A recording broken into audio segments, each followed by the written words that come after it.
So the crafting video has taken me a little longer to complete, and there's a lot of reasons for that, but at the heart of it all is that I want to give a fully detailed guide on the ins and outs of high-level gathering. So rather than make a video that's incomplete, I'd rather take the time needed to show off everything I can. That said, how about we take a look at another in-game pastime, the Triple Triad card game. Honestly, it's one of my favorite minigames within the Final Fantasy universe, and it's something every player can do regardless of skill level.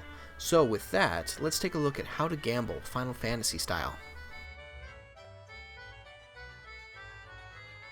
The first thing you must have is access to the Golden Saucer. In case you haven't seen my previous video detailing some of the optional quests, you can do this by going to Ul'dah and finishing the quest, It Could Happen to You.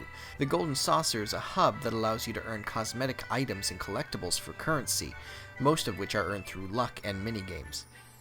Once you have access, you can head to the Cards Square and start the quest to get your hands on 5 free starter cards, and a quick tutorial of the basics of the game. To play the game of Triple Triad against an NPC only requires that the NPC is one that plays the game and that they are accepting challenges. Many NPCs only accept challenges at specific times in Eorzea time and are of varying difficulty based on their cards and rule sets.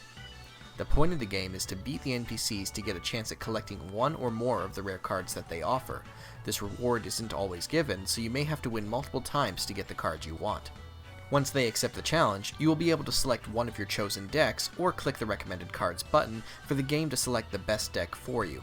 Note that the cards that the game recommends sometimes don't work for the rule set you're going up against, so making your own deck is usually best. To do this, click on the character menu from your settings and choose Golden Saucer. Here you'll be able to make your own decks, although with some limitations. You will only be able to include a set number of high-level cards, shown by the number of stars in the corner. You start with the ability to only use level 1 cards, and unlock the ability to use more level 2 and level 3 cards by adding more cards to your collection. The task is to make the best of the cards that you have to win games using the rule sets to your advantage. Make the deck you like, name it, and register it. Now you can use it from this point on. A game is won by capturing the opponent's cards. This is done by flipping their cards from their color to yours.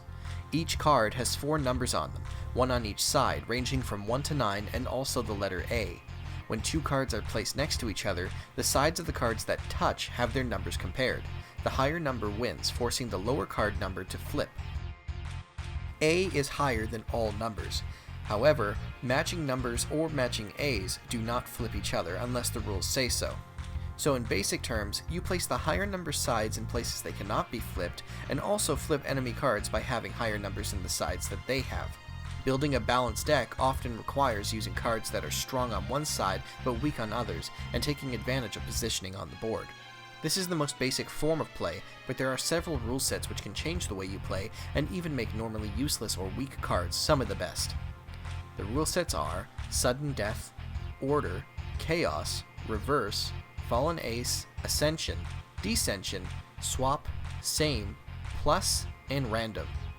All Open and 3 Open are also rule sets, although they just make your opponent reveal either 3 or all of their cards, which can help you decide your placement better. Against NPCs, you'll soon learn which cards they use, as they usually only have 7 or 8 cards to choose from. Sudden Death causes draws not to end the game, but instead return cards that each player has currently captured to their hands and play another game. This means that it is possible to end up with a significantly stronger or weaker hand based on the cards that you've captured during the game. Order forces players to play their cards in the order they appear in your hand. You will have to make the choice to play the cards defensively or risk losing a weak card. This can be combated by rearranging your hand before a game in the deck editor so that you can have better control of the cards as they are played. Chaos causes you to play every second card starting from a random card in your hand, limiting the control you have. Again, you can control this by rearranging your hand in the deck editor, but is severely limited due to the random nature of the rule set. Reverse makes all numbers change their power. An A, which is usually the strongest, is now as powerful as a 1, and vice versa. The lower numbers are your best cards, and this opens up many possible decks and cards that were previously powerless. Fallen Ace forces the A to become susceptible to the number 1. If the reverse rule is active, this will be swapped as well. Ascension or Descension allow you to add or subtract values to cards for each card of the same type played. The type is displayed in the top right corner. This can make cards that are normally mediocre suddenly great, and cards that are great suddenly mediocre. Keep in mind that the number is only reduced to the number 1, and only increased to the rank of A. Swap simply exchanges a single card between you and your opponent before the game begins, sometimes giving you one of their best while also risking one of yours. Same and Plus work in a similar fashion, but will require some explanation. In the same rule set, your goal is to play a card that touches multiple cards already in play. When this is done, all the touching sides have their numbers compared. If at least 2 sides have numbers that match, you can flip the cards. You can use your own cards to set up this rule set to capture enemy cards. Building a deck that enables you to abuse this rule is critical. The Plus rule set works in the same way, however the touching sides are instead added together to form a new sum. If 2 sides are added and the 2 new sums are equal, you can flip the cards. Plus is one of the simpler rule sets to control, and once you know the opponent's cards, you can build decks to capture it.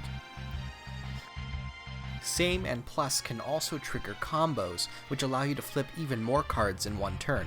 This is done when you flip at least 1 card using the rule set. The flipped card is considered to be played fresh, and normal rules apply to all cards surrounding it. High numbers beat low ones, and vice versa depending on the rules. Random forces you to play with a set of 5 randomly chosen cards from your entire card list. There is also another version of Random which chooses one of the many rule sets before the game begins. You will not be able to know what rule set you are using until you actually have begun the game, so this can get tricky. Learning the rules and taking advantage of them when you can is key to winning many games, and can also get frustrating when the rules work against you. Above all, patience and careful thinking is most important when playing this game. Once you have the rules in check, you can expand your deck by traveling the world and challenging NPCs. They are marked on your map with the Triple Triad marker showing that they are able to be battled. You can also check ff14triad.com for a full listing of cards and where and when to get them. I'll leave a link in the description below. You can also purchase card packs from the vendor in the card square for MGP, which can give you additional cards, including several rare ones. There's also a tournament held bi-weekly that offer rare cards as a reward for top players, and platinum packs for all players who do well. You can participate in the tournament by speaking to the tournament handler next to the board in the card square and challenging either NPCs or players to earn tournament points. There is, however, an exploit many players take advantage of. Many players in the early hours of the day trade wins in order to earn high rankings in each tournament. This is done by allowing someone with a high-ranking deck to lose continuously to someone with a low-ranking deck so that they can earn the highest amount of tournament points available.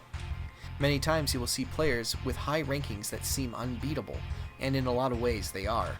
You can rest assured that all rare cards are still attainable outside of the tournament, and that you can still earn platinum card packs and large amounts of MGP by participating. And that's about it. The rest of it's up to you. Collecting cards can get tiresome now and then because of the nature of the rule sets and NPCs you have to face, but all in all I find it very enjoyable. The next guide on crafting will be finished soon.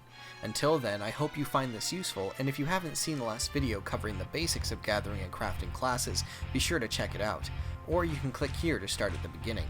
Share this video with friends and family, and subscribe for more Final Fantasy videos in the future. And as always, take it easy guys.